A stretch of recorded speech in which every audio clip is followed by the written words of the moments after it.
Hello everyone, welcome to today's analysis of the Hindu. आज का headline है कि Bangladesh missions in India witness protests. ये हो रहा है क्योंकि जो वहाँ पे हिंदू का एक लिंचिंग हो गया था, उसमें बोल रहे हैं कि ये demanded safety for the minority Hindu community in Bangladesh. तो उससे रिलेटेड न्यूज़ है।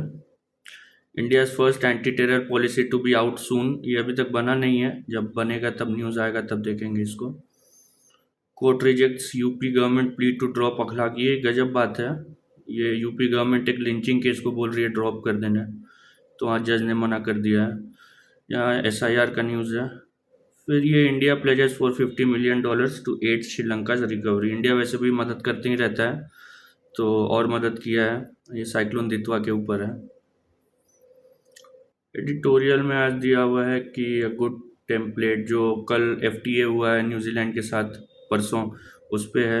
ये आप पढ़ सकते हैं, वैसा कुछ नया नहीं है इसमें।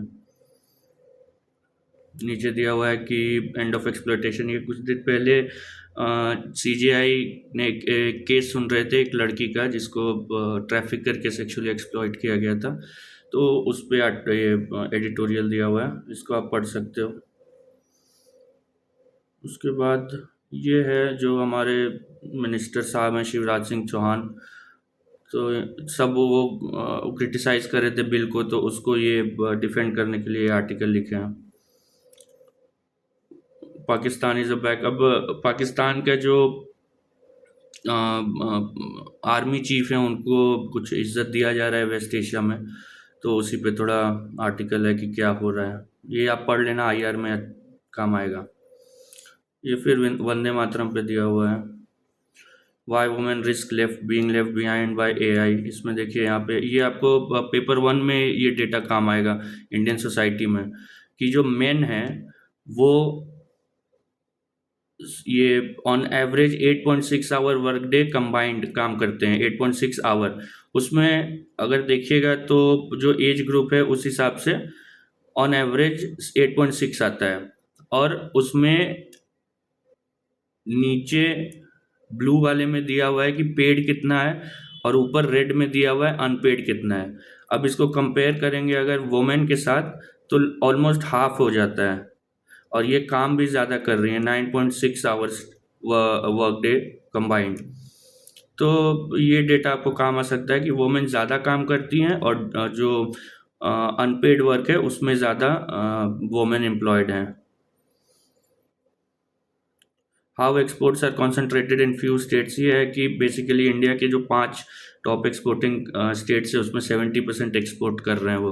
तो ऐसा क्या है कि वहाँ पे ज़्यादा है, बाकी स्टेट्स में कम है, उसी में कुछ मेरे को इम्पोर्टेंट नहीं लगा। ऐसे आप इसको पढ़ना, ये क्वेश्चन तो बन ही सकता है मेंस में कि 5 ही स्टेट में ऐसा क्यों है कि कॉन्सेंट्रेटेड है।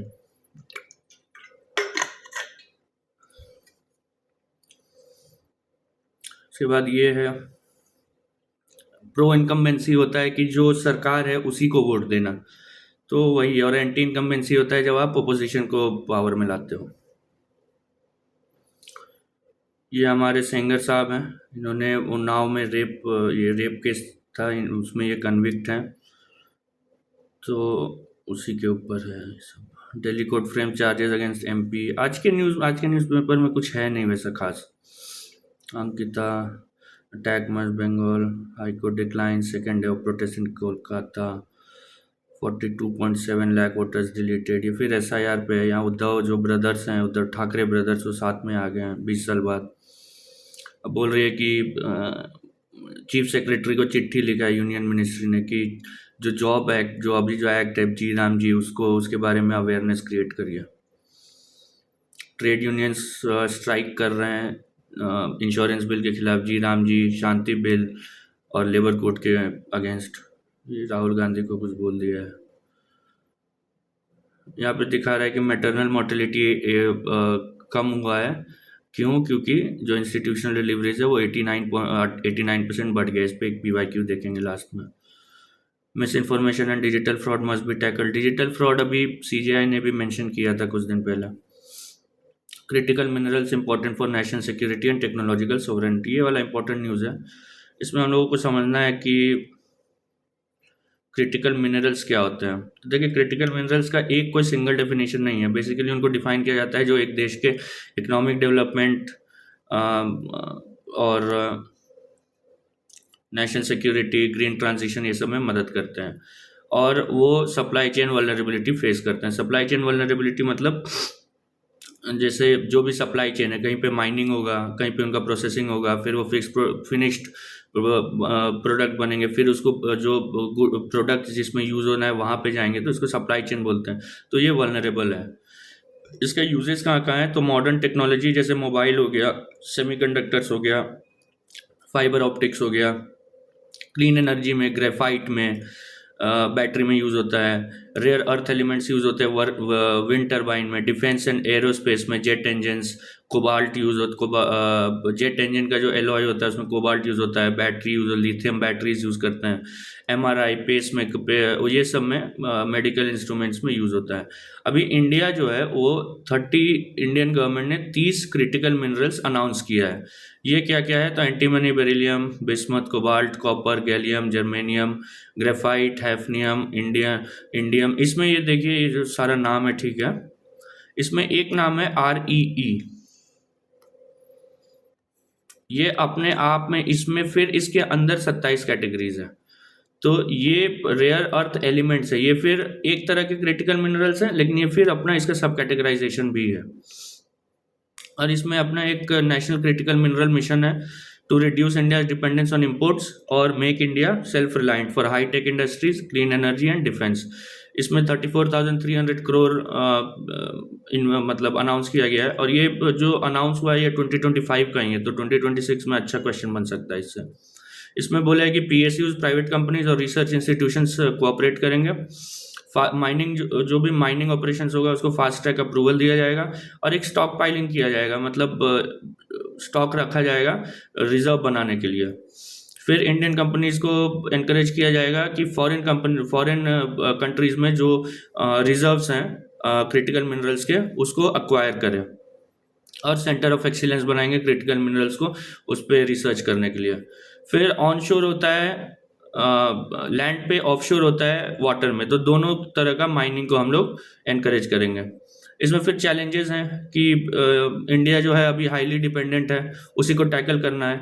और दूसरा कि China controls the global supply chain. China जो है वो क्रिटिकल मिनरल्स का और रेयर अर्थ एलिमेंट्स का भी जो सप्लाई चेन है, उसका जो प्रोसेसिंग है वो कंट्रोल करता है। उसमें जो मैक्सिमम 50% से भी ज़्यादा, इवन 60% से भी ज़्यादा जो प्रोसेसिंग होता है रेयर अर्थ एलिमेंट्स का, वो चाइना में होता है।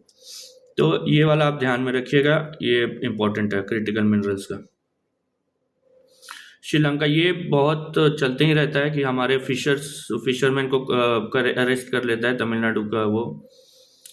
मणिपुर में कुकी ग्रुप्स बोल रहे हैं कि हम लोग पॉपी कल्टीवेशन क्या होता है, जिसको अफीम बोलते हैं हिंदी में, उसको रोकेंगे। अफीम का ये है कि उसको लीगली परमिट मिलके देके उसका कल्टीवेशन होता है, जिसका मेडिसिन में यूज होता है। ये वाला न्यूज़ देखिए कि RBI announces fresh measures to inject 2.90 lakh crore liquidity. ये कुछ दिन पहले भी आया था कि RBI अनाउंस कर ये OMO कर रहा है।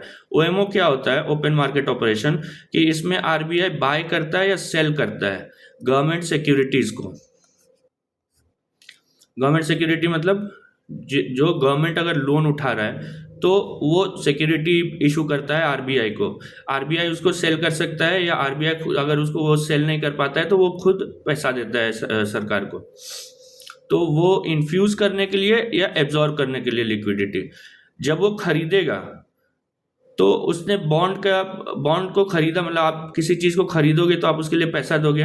तो वैसे ही RBI जब बॉन्ड खरीदता है तो उसमें उसके लिए पैसा देता है, तो उससे मनी जाता है इकोनॉमी में। जब सेल करता है तो वो पैसा लेता है, तो एक मनी को पैसा को एब्जॉर्ब कर लेता है, लिक्विडिटी बोलते हैं इसको।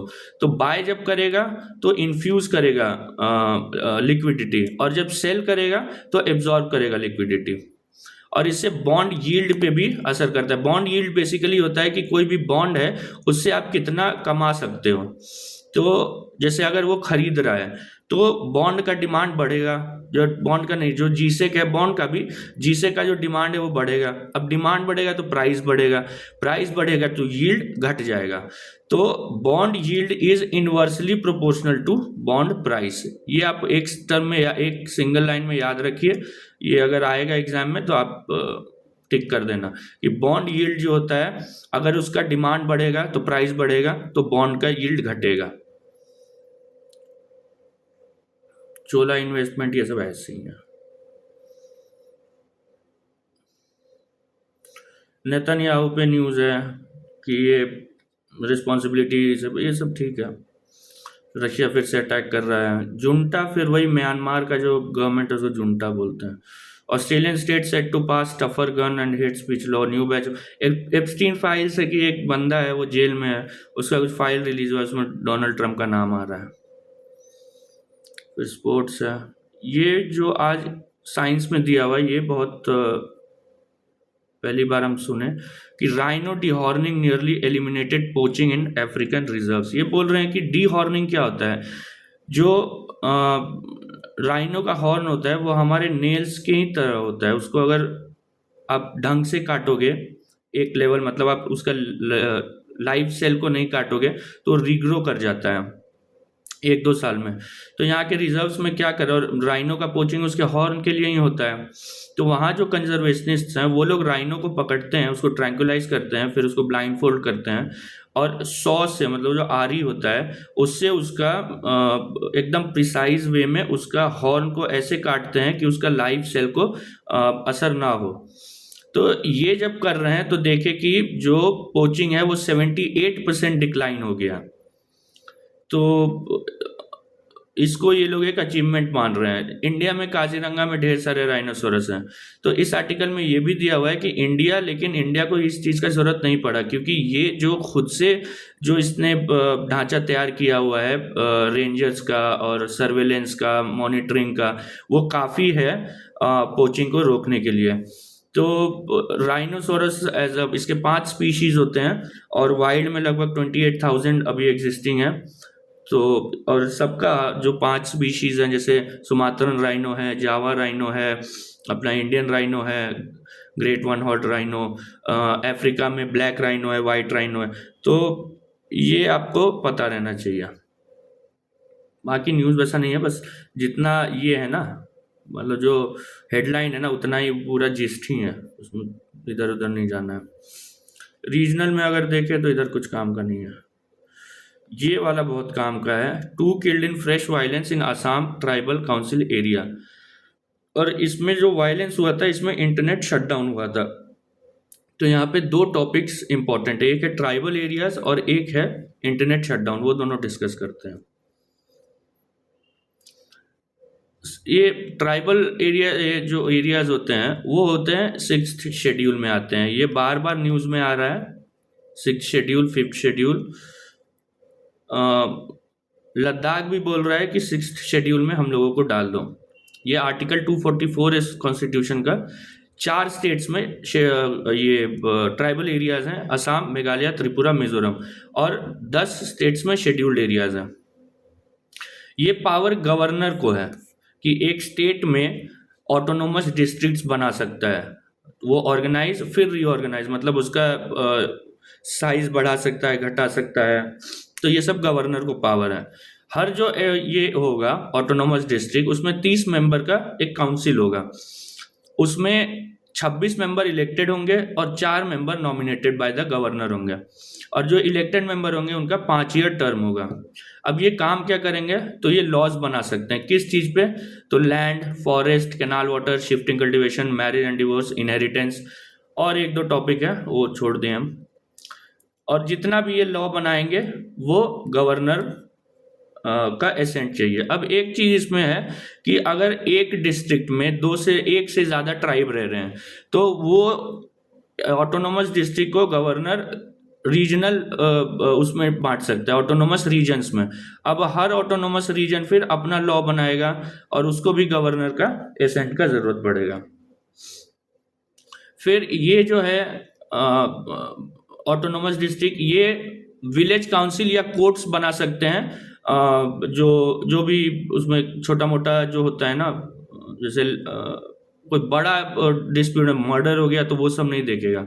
छोटा मोटा हो गया जैसे लैंड का कुछ रिलेटेड है, या ये जो भी ये सब जो मैटर है, शिफ्टिंग कल्टीवेशन, ये सब का कोई डिस्प्यूट है तो जा करके वो देख सकता है। उसके बाद एक इम्पोर्टेंट वो है प्रोविजन कि लॉज ऑफ पार्लियामेंट या स्टेट लेजिस्लेचर वो अप्लाई नहीं होंगे, या अप्लाई होंगे उस मॉडिफिकेशन के साथ एज द गवर्नर में से एज द गवर्नर में स्पेसिफाई या एज द प्रेसिडेंट में स्पेसिफाई। किसी स्टेट में राष्ट्रपति है, किसी स्टेट में गवर्नर है। यूपीएससी इतना डिटेल में नहीं जाएगा। एक टॉपिक है इंटरनेट शटडाउन, ये प्योरली मेंस का टॉपिक है। सिक्स्थ शेड्यूल दोनों का टॉपिक है, सॉरी हाँ सिक्स शेड्यूल प्री में भी पूछा है और मेंस में पूछ सकता है। जैसे हम लोग उसमें पढ़े थे कम्युनिकेशन, ये इंटरसेप्शन वाले में, फोन टैपिंग में, कि उसमें भी एक टेलीकॉम एक्ट था। टेलीकॉम एक्ट यहाँ भी है, इसमें भी telecommunication temporary suspension of services rules 2024 है। इसमें ग्राउंड्स क्या क्या है, तो public emergency, public safety, public order, defence and security. उसके अलावा sovereignty and integrity of India, friendly relations with foreign state, preventing incitement to crimes. अब ये सारे ग्राउंड्स दिए हुए हैं कि इन पे इंटरनेट जो शटडाउन है उसको किया जा सकता है। एक इसमें केस है अनुराधा भसीन का वर्सेस यूनियन ऑफ इंडिया, जब कश्मीर में 370 हटा था और वहाँ पे इंटरनेट शटडाउन हुआ था, तो ये मैडम गई थी, एक रिपोर्टर थी, जर्नलिस्ट हैं, वो गई थी और वो बोली थी कि ये मेरा जो फ्री स्पीच है और मेरा जो राइट टू वर्क है उसको इन्फ्रिंज करता है। तो सुप्रीम कोर्ट ने क्या बोला? सुप्रीम कोर्ट ने बोला कि the right to free speech under 19(1)(a and to practice any profession trade, article 19(1)(g) extends to internet. मतलब इंटरनेट आपके फ्रीडम ऑफ स्पीच और freedom to practice any profession और ट्रेड इसके लिए इम्पोर्टेंट है। और शटडाउन अगर होता है तो वो फ्रीडम ऑफ स्पीच और ये 19(1)(a और 19(1)(g का ये है, रिस्ट्रिक्शन है। उसके बाद प्रोपोर्शनैलिटी बोला कि जितना रिस्ट्रिक्ट हो रहा है उतना वो प्रोपोर्शनल होना चाहिए। कि फिर वही बात है कि अब ऐसा नहीं कि कोई छोटा मोटा हल्का सा क्राइम हुआ है या कोई 10 गुंडों ने कुछ कर दिया तो आप इंटरनेट शट डाउन कर रहे हो। जो भी सस्पेंशन ऑर्डर होगा उसको पब्लिक डोमेन में रखा जाएगा, ताकि उसको अगर ज़रूरत पड़े तो जुडिशली रिव्यू किया जा सके। मतलब अगर मेरे को पता ही नहीं है कि किस बेसिस पे है इंटरनेट शटडाउन, तो पता ही नहीं चलेगा, उसको हम जुडिशरी को क्या जाके बोलेंगे। तो पब्लिक डोमेन में होना चाहिए ऑर्डर। फिर एक रिव्यू कमेटी बनेगा। अगर आप देखिएगा तो ये वो जो फोन टैपिंग और ये सब है ना, उसी का लगभग सिमिलर है। चैलेंजेस क्या क्या है? एक तो पहला है कि ये रिस्ट्रिक्ट करता है फंडामेंटल राइट्स को, 2 फंडामेंटल राइट 19(1)(a), 19(1)(g। उसके बाद है वाइटल सर्विसेज को इफेक्ट करता है, जैसे हेल्थ केयर हो गया, एजुकेशन हो गया, अब तो ढेर सारा ऑनलाइन क्लासेस हो रहे हैं, फिर टेलीमेडिसिन होता है, ये सब रिस्ट्रिक्ट हो जाता है। बिजनेस डिसरप्शन जैसे ई कॉमर्स हो गया वो तो रिस्ट्रिक्ट ही हो गया, बैंकिंग हो गया वो रिस्ट्रिक्ट हो गया। उसके अलावा अगर आप स्टॉक मार्केट में इन्वेस्ट कर रहे हो तो वो रिस्ट्रिक्ट हो गया। फिर इट में क्रिएट इंफॉर्मेशन वैक्यूम, मतलब लोगों को पता नहीं है कि अब चल क्या रहा है, तो उसके कारण र्यूमर फैल सकता है। फिर साइकोलॉजिकल डिस्ट्रेस हो सकता है कि लोग आइसोलेटेड फील करेंगे। क्या क्या कर सकते हैं? तो it should be use as a last resort, कि भाई सब चीज़ कर लिया, अब कर नहीं बचा कुछ तो ठीक है इंटरनेट शटडाउन कर दिया। और रिस्टोर करना चाहिए एज सुन एज पॉसिबल। ये नहीं कि अच्छा और देखते हैं, वेट करते हैं, फिर देखते हैं। आपको लग रहा है आपको उस सिचुएशन अंडर कंट्रोल है, उसको रिस्टोर करो। प्रायर अनाउंसमेंट हो जाना चाहिए कि अच्छा हाँ हम लोग देखिए करने वाले हैं, ऐसा सिचुएशन अगर ये और वर्सन हो रहा है तो हम लोग शायद इंटरनेट शट डाउन करेंगे, ऐसा नहीं कि अचानक कर दिए। उसके अलावा keep the affected area as small as possible. जो वायलेंस प्रोन एरिया है जो एकदम उसको छोटा से छोटा रखिए, ऐसा नहीं कि पूरा डिस्ट्रिक्ट में लगा दिए हैं। अगर उसका डिस्ट्रिक्ट का एक छोटा सा ब्लॉक में वायलेंस है तो ट्राई करिए कि उस ब्लॉक में ही लगाया जाए। फिर senior government officials public engagement कर सकते हैं कि भाई देखिए हमने क्यों किया है, आप लोग थोड़ा शांति मेंटेन करिए। जैसे आसाम में जो डीजीपी साहब है वो खुद गए हैं बात करने के लिए, वो ग्राउंड पे गए हैं, तो ये एक मीन्स एक मेजर हो सकता है।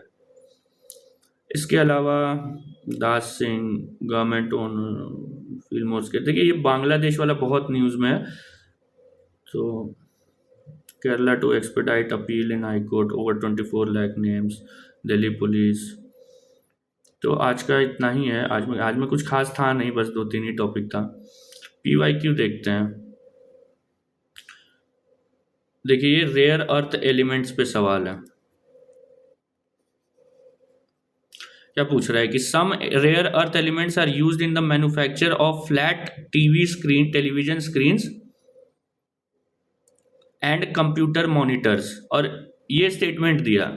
और इसका स्टेटमेंट 2 देखिए, some rare earth elements have phosphorescent properties. Phosphorescent क्या होता है कि वो लाइट को एब्जॉर्ब करता है फिर री एमिट करता है, तो ये वाला स्टेटमेंट भी सही है। और फिर क्या दे रहा है, both statement 1 and 2 are correct and statement 2 explains statement 1। Both statement 1 and 2 are correct but statement 2 does not explain statement 1। तो ये ध्यान में रखिएगा कि क्या यही कारण है इसका, या ये अलग है और ये अलग है। तो इसमें आंसर होगा ए, ये फॉस्फोरेंट प्रॉपर्टीज के कारण ही जो रेयर अर्थ एलिमेंट्स है वो टेलीविजन स्क्रीन और कंप्यूटर मॉनिटर्स में यूज होते हैं।